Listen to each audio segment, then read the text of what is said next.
I'm late. I'm late. I know I'm late. Sorry about that. Didn't mean to be late. I totally meant to come on time, but yesterday, listen, you all know what happened yesterday.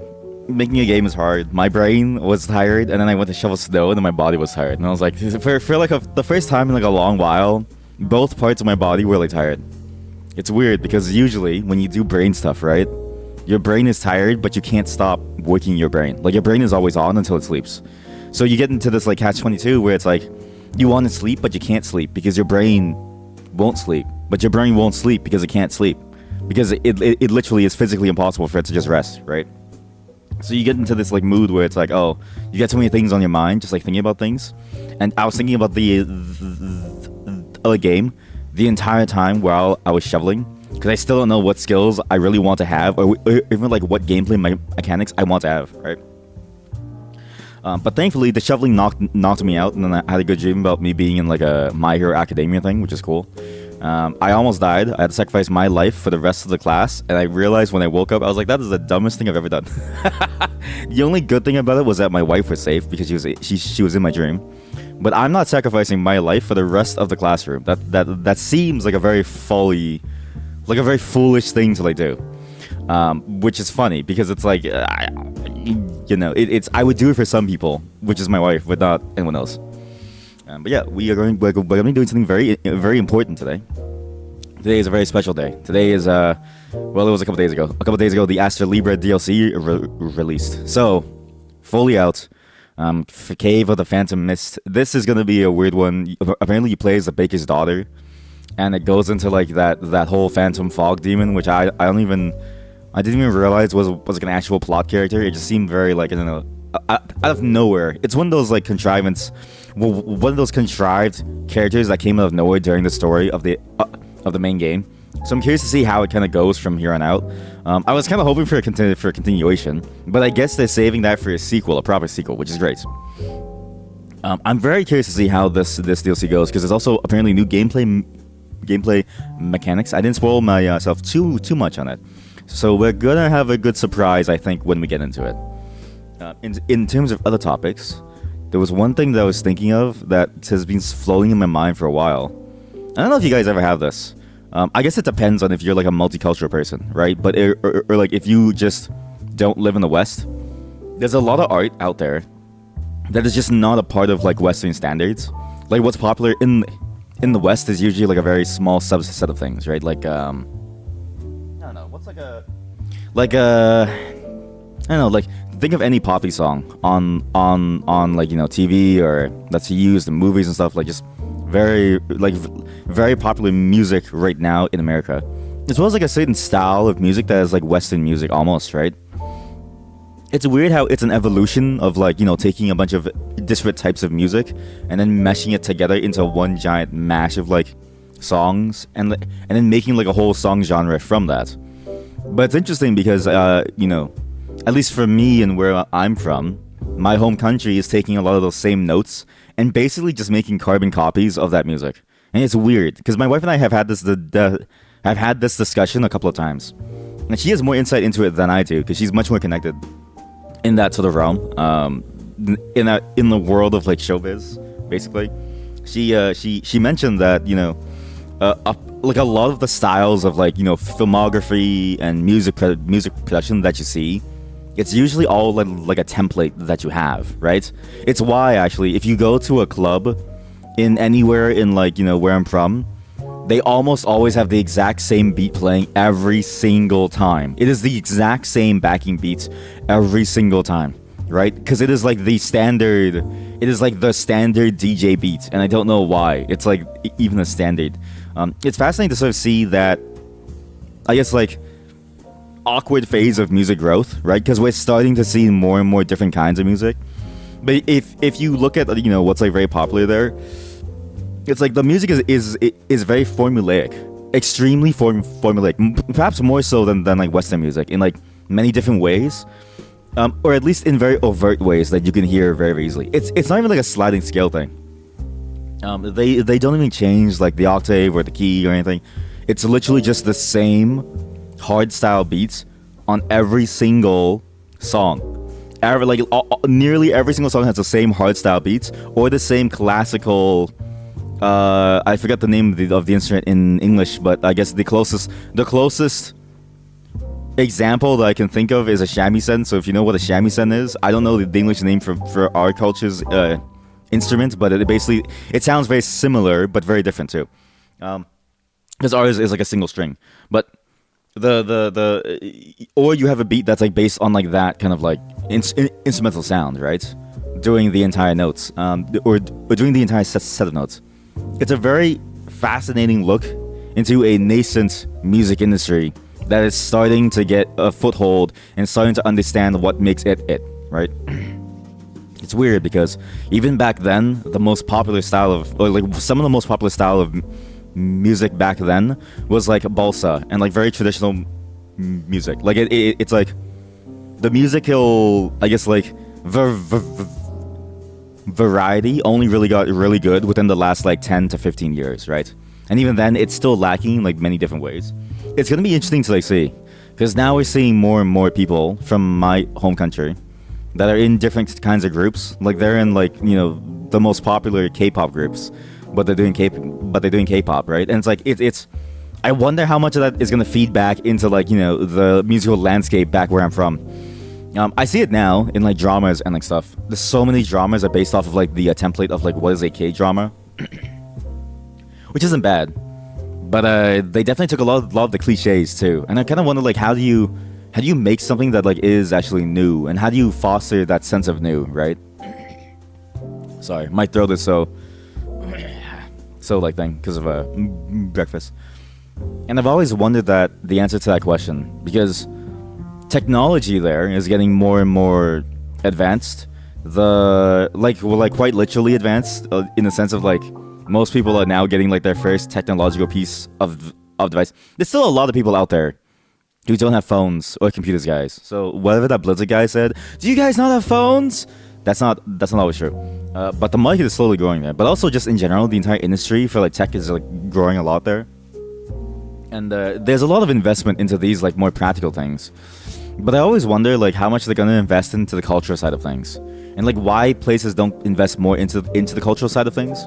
I always find it to be kind of like a sad state of affairs when the arts kind of like falls to the wayside, and when you lack a high level of art variety, because what you end up with is a very cold, empty representation of like what it is to be that, and it just feels like a carbon copy of everything else, and it doesn't feel like it has any real meaning behind it besides just sounding good, which is also, I mean, aesthetics is like art too, right? But it's strange how it just kind of like stops there, and then you have to really dig deep for the stuff that's like really, really good, right? More deeper than I think other places have you go, which is fascinating, because it's like it's not like it's a lack of talent. There's a lot of talented people out there, and there's a lot of indie musicians there that are really, really good, that I just basically follow since like that I've been following since forever ago, because I've been very curious about their growth. But I mean, most of them also just go over to elsewhere to get their start, right? Because it's a lot easier to go anywhere else with an established fund in order to get, you know, started in that industry. Like, you know, again, K-pop. A lot of people from my culture are in K-pop. A lot. But even in the West, it's very easy to just go to the West and make a living. And so it's like, you know, it's fascinating to see that like now that the country itself is growing, and it is now able to support I don't want to say modern, because that sounds very silly, but it's a leisurely lifestyle even for the middle to lower class. I'm curious to see how much boom in variety in music there will be coming from my culture. Because yeah, a lot of music is so formulaic, and you hear it and you're just like, there's some people who like do it well. There's some people who like even do the poppy songs well. There's like a couple pop artists who like mesh the old with the new very, very well. But they usually, or like almost always, it's in the way that they sing things. It's a very tonal language, so it's kind of hard to like not sing in like a very specific tone. Like it's like there is usually only one tone that usually kind of works, because the tones kind of force you into certain keys for certain notes. It's very hard, I found, to do like a jazz style rendition in my language without serious thought and serious creativity into how to use those tones and how to get certain notes out, right? It's also very straining on your throat. Honestly, I tried it for a long time. I've like tried. It's very straining to try to cut between two different notes immediately. Even just talking is like a very. It's not like the worst thing because when you talk, you have like a flat A tone, but when you sing and you have to incorporate that tone into your singing, it gets a lot harder because then you have to be. Because you have to use a note that like matches almost. Like I've tried it with like a discordant note to try to go from like a with like a high tone or like a tone that like goes upwards, but also with a like minor note or like something or like a seventh or like something. And it sounds weird. Like it's very hard to get that specific note to work without losing the meaning of the word, especially for most words. Most words in tonal languages tend to have different meanings entirely if you change the tone. So I've even found like I have to know like a lot about the like language in order to be able to do it well, which is difficult because you can just because I'm not gonna say it, but like there's an example where it's like a word that you say can either mean cup or someone's name or that you're rude. Like just changing the tone on it has three completely different meanings, right? A name, a dynasty name, a cup, and it means that you're rude. That's very hard to incorporate into like singing. And so it's like some styles are kind of hard to like do. And so, you know, it's fascinating to see people try to bring those into newer lights. Again, I'm just hoping it kind of grows from there. Sick thing. Hey, guess what? Welcome. I saw your RPG video. Where was the rocket-propelled grenade? Yeah, see, I have to try to figure out what I want. But the rocket-propelled grenade will be there at some point. Welcome, my one and only moderator. But it will be there soon, at some point. I'm surprised that you saw it so fast, considering that it just released. But yeah, it's making an RPG. That's why I sound so tired. But no one talking about music. Music is good, but when you know what's even better than talking about music? Listening to music. I have a song for you all. We're gonna listen to a song because I forgot to bring down my coffee. And then, well, actually no. But before that, actually, sorry. There's one more segment that I want to do. I forgot. This is okay. This is gonna be a treat for the Canadians. I wanted to show you all some classic Canadian ads. Now, do you know Tim Hortons? I know Tim Hortons. And boy oh boy, Tim Hortons stuff is really good. These are the dishes that I miss was still there. I don't know why. So I know why. So let's get that. Okay, let's talk about Tim Hortons, okay? Tim Hortons was a Canadian company, and then they sold out to multinationals. Like a multinational corporation is what I'm trying to say. They sold to a multinational corporation that basically runs in like other places and then like just like outsources the food production to other different things. And they've been slowly sucking up all the smaller or like all the not well performing franchises of like, you know, restaurants. So you have like KFC that's being sucked up. You have like I think Taco Bell got sucked up by them recently. Tim Hortons was sucked up back in 2016, 2017, 2014, I think. But that was when they started to do cost savings.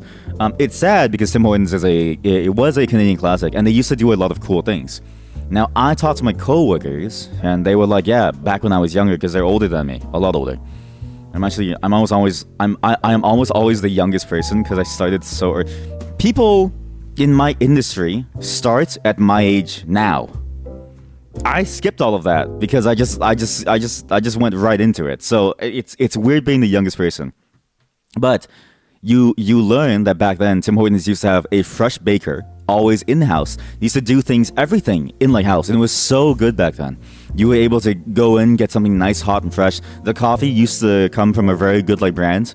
Fun fact: Tim Hortons coffee, the brand that used to be, you know, known as like the very good Tim Hortons flavor. They sold that a long time ago, and guess who they sold it to? They sold it to McDonald's. So they lost. So they dropped the contract, and then McDonald's picked it up, and then so now McDonald's coffee is better than Tim Hortons coffee here. An American corporation has better coffee than a Canadian one. It's fascinating because this is sort of like a trend that you see in like Canadian stuff in general, where quality falls and we fall to the wayside compared to like, you know, our overseas counterparts, whether it's American or otherwise. And Tim Hortons was one of them. And these three commercials I found randomly. I actually don't know how. I was listening to music, and then the recommendations showed up for like this stuff, okay? These are 3 dishes that I used to love getting at Tim Hortons, and they're really fucking weird. Like, just look at this, okay? Just watch this.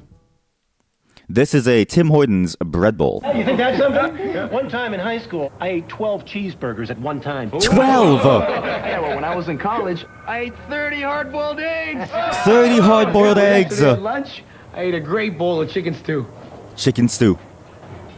And I ate the bowl! New Tim Hortons And then I ate chicken the stew bowl! and an oven-baked bread bowl, hot and satisfying. With a medium coffee and donut, just $5. Look at that. Look at that. This bad boy, this thing slaps. Okay, I was only ever able to have it for like 2 or 3 times because my family was really broke, right? So it's like growing up, we were really poor.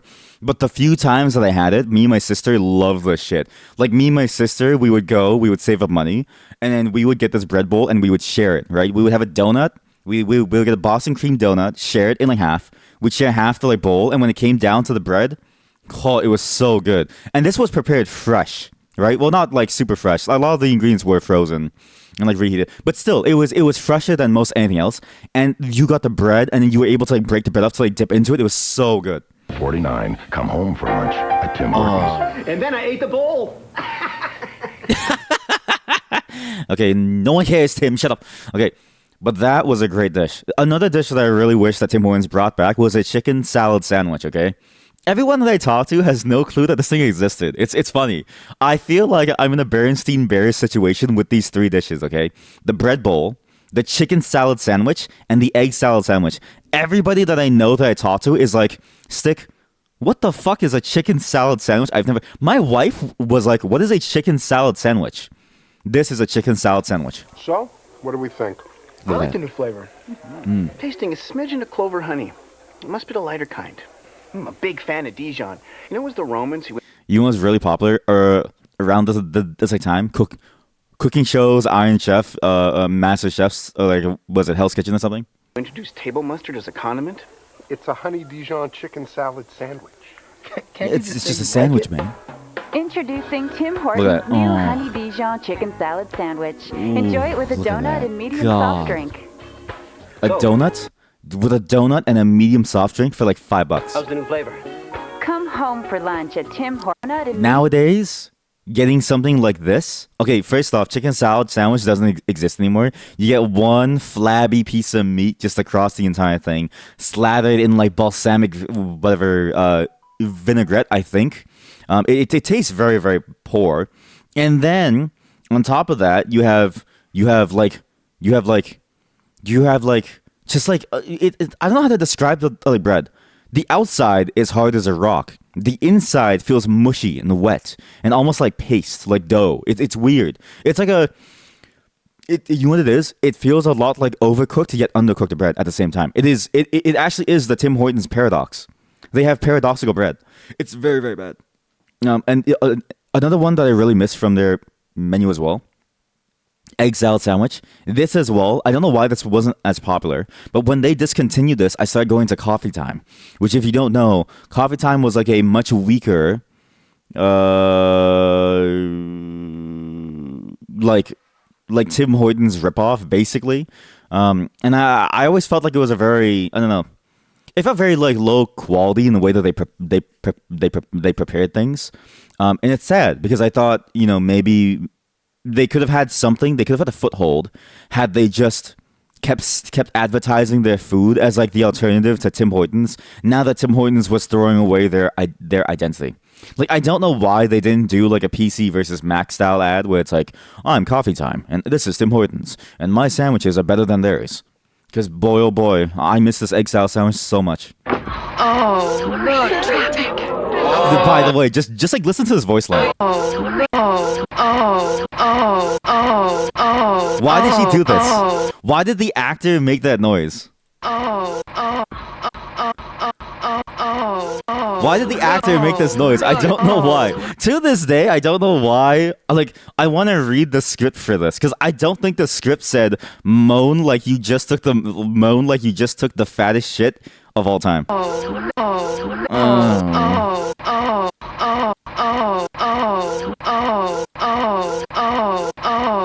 need to stop. I need to stop. Sorry. I need to stop. Ooh. You should try it on. Try it out. Oh, hey, sweetie. Bob, what are you doing Oh, here? hey, Sweepy. For the egg salad sandwiches. You Egg guys always salad. serve them these things, right? Now you can Egg enjoy the salad's great taste really of egg good. salad anytime. Boom. Introducing Tim Look at- Hortons egg salad sandwich with a medium coffee and donut. $3.99. I miss these. Dude, I miss these prices. With a medium coffee and a donut. Chat. They used to give you real cups. Okay. In Tim Hortons, they actually used to give you these real cups, and they would wash them after. Chat. It used to be so good. And this egg salad sandwich, guys, it's not like a regular egg salad sandwich. It was like perfectly. The flavor was perfect. It wasn't too savory. It wasn't too sweet, like the way that eggs kind of naturally are. It was like it tasted really, really good. And then you had bits of like cucumber inside to add like a crunch. It was like, oh. Every time you took a bite, you sounded like this. You would make this like noise. Like you take a bite and you're like, maybe that's why. Like what? Okay, just I want to point out here. Okay, what in this ad? Why did she make this noise? What in this ad points to her making that noise? Oh look! Look, it's who is saying this? Which of these characters is saying this? So yeah, I just want to show you all some Tim Hortons stuff because I'm sad. I miss Tim Hortons a lot. I miss when they had like really good cheap food for anybody to like eat, and I miss when it was very affordable for people to just go inside and have a snack. And I miss when it was like an actually like cozy place to go to. It again, this is just like the shitification of like things as time goes on and as prices rise for like goods. It just gets worse and worse. So I just want to show you all though, because I feel like again, to any Canadians. Do you remember those sandwiches? I do, and everyone that I talked to was like, I've never seen a bread bowl in my life. What the fuck do you mean a bread bowl? I'm like, you never had the bread bowl? It's so good! So the thing about the song stuff is that it's like it's like so okay, so here, I'm drinking some coffee and then we'll get into what the song stuff is here.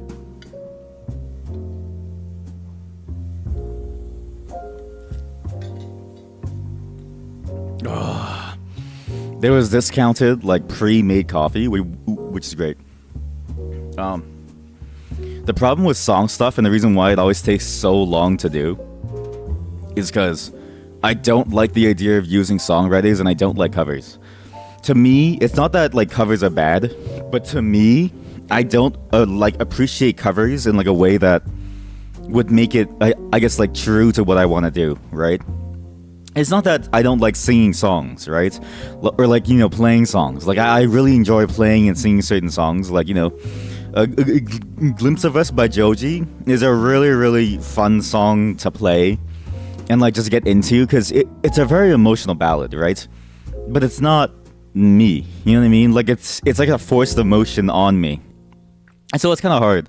For me, I really enjoy the process of going through the songwriting process, going through the production process, and then figuring out like what kind of song do I even want to write? What kind of message do I want to like have, right? Obviously, this is not true for everybody, and you can enjoy the act of singing without having to get into all of that, right? In fact, that's how most artists do things. Most songs out there are written by a separate songwriter and a producer, and they simply then give you the script and how to play the song to you, and then you just perform the song, right? There's a lot of songs like that. In fact, all great jazz classics that are basically re-recorded under multiple artists, that's basically the same. Somebody wrote that a long time ago, and it was just and then like somebody just like sings it again, right? Like think of the well, not all of theirs, but Michael Bublé's Christmas album, right? Quite a lot of it, quite a few of them, are older songs that he just remixed into like his own style now, right? And so it's like, while I can see the appeal of it, for me, I don't see the appeal of it, right? Like, I understand why someone would want to do that, but I don't feel like I would want to do that. And so it's like, it's just stuff just takes time, you know what I mean? It's one of those things that's like, fun, and it's also like, you never really know what song is gonna be good.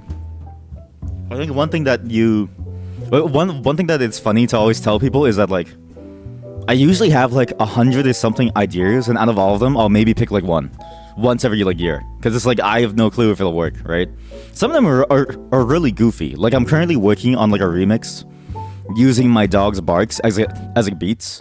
But it's just like a for fun song. Whereas like the songs that I really want to like put out there under some kind of name of like mine would be like the ones that I'm spending a lot of time on, because it's like, I don't know, it's just something that like is like nice. And even if and again, it's not because those are the highest quality songs, right?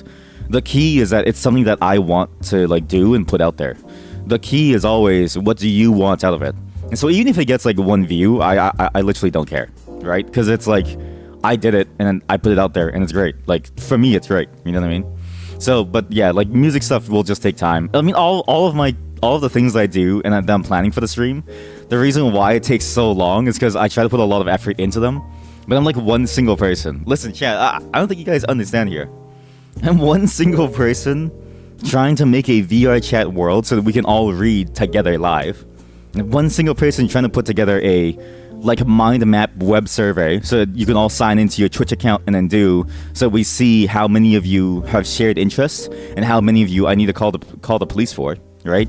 Like there's a whole bunch of things that I'm planning, but and also the like stick space thing. It's like, it's gonna take a while. I'm just a stick thing. Yeah, not exactly. I'm just a stick thing. But yeah, it's just it's interesting to see like how long this stuff takes. I think I wasn't paying attention before when I was doing this stuff for like fun on the side, but now that I'm doing it like and like trying to take it very seriously, it's like I pay much more attention to how long it takes, because like oh boy, like you don't realize like how many times it's like I don't want to like stream. Well, not that I don't want to stream, but where I realize that like doing streaming takes time away from like doing that stuff. But at the same time, I really like streaming. Like it's like, how do you balance? The hardest part of life sometimes is how you balance the things that you want to do with the time that you have.